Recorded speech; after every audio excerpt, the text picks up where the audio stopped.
"You're very lucky engine," said Stephanie. "Your branch has got everything.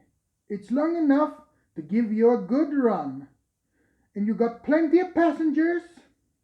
You got a quarry, a mine, and some factories. So you need plenty of trucks. Trucks are fun," he went on wishfully. "I miss them on our line." Percy looked surprised. "You can take mine this morning," he said. So they asked for permission, and then they went off to collect them. Toby and Thomas gasped in wonderment.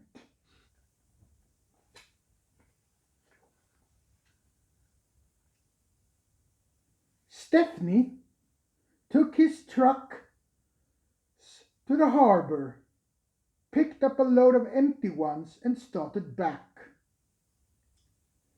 On the way, they stopped by a signal near the cricket field, where a match had just started. They settled down to watch. Presently, some fielders came towards them and waved. "Can you move, please?" they asked. "Your last few trucks are behind the bowl's arm." "Sorry," smiled the driver. We'll do this do." And he eased Stephanie forward till he stood under the signal.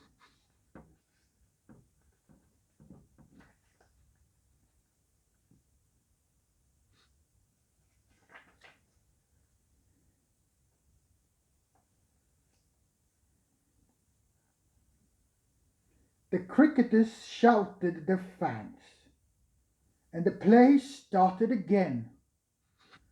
The batsmen hit out, and soon a skier tore through towards the train. Clunk! Down went the signal. There was another clunk, too, as the ball fell in onto the train. But neither the driver nor the fireman heard it. They were too busy. "Stop!" yelled the fieldman. But Stephanie's noisy start. But Stephanie drowned out their shouts. "Come along, come along, come along," he puffed to the trucks, and left the frantic fieldsmen behind. "That was our only ball," they said sadly.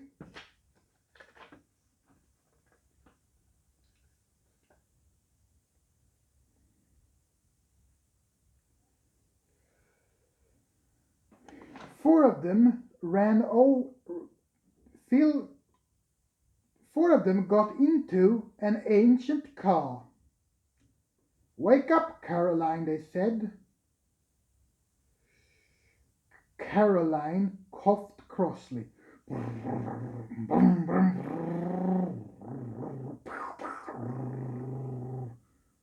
Reluctantly, she came to life. They rolled onto the road.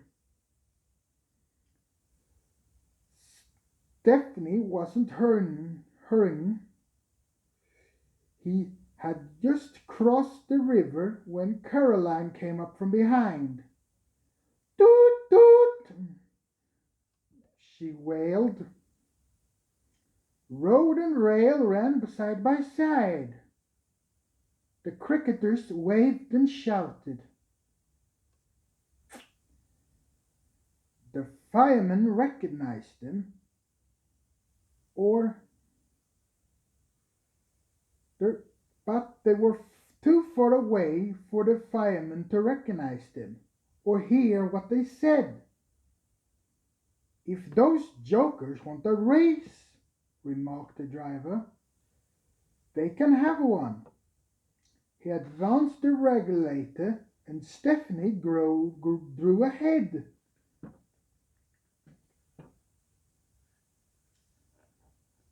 Poor Caroline wasn't happy.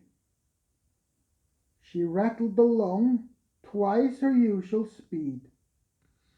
"A master shouldn't treat me like this," she grumbled. "This place is too hot for my system. I refuse all my circuits."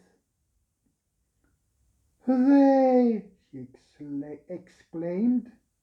"That silly train has run into a hole, so we can't catch it.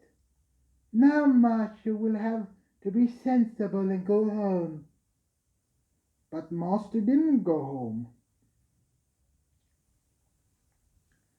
Caroline was nearly boiling with fury when he made her climb up a steep hill and ran down to the station on the other side.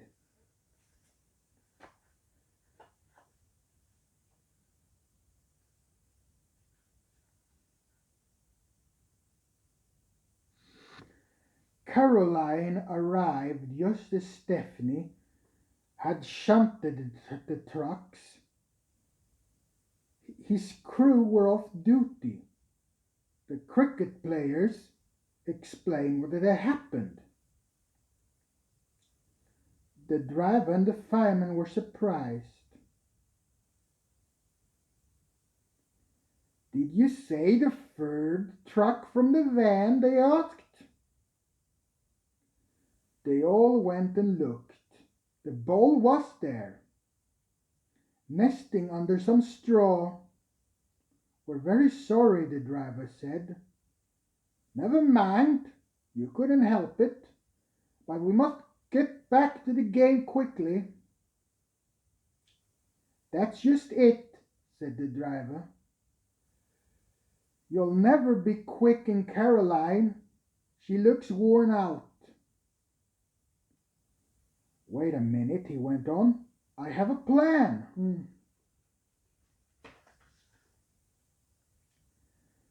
The driver spoke to the station master and the signalman. Then they rolled Caroline onto a flatbed and coupled it to a brake van. The cricket players got in, and Stephanie pulled the train, and they reached the field in no time. Stephanie watched the game.